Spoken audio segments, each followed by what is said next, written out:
I have been doing very well.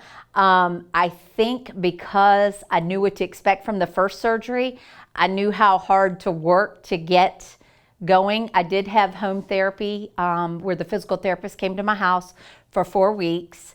But I was off the walker relatively early and with a cane, and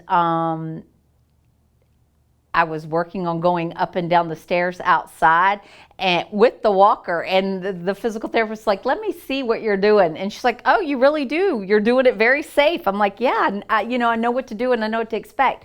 I was off the cane when I went to Select Therapy, the physical therapist where you go outpatient. She was amazed at how well I was doing. She said, you have really are much further along. And I actually went back to work part-time way earlier. Last time I took the whole time to heal. This time I'm actually working part-time. One, because my employer, who is phenomenal, works with me to be able to go to my physical therapy. But two, I am much further progressed in my healing than I was last time.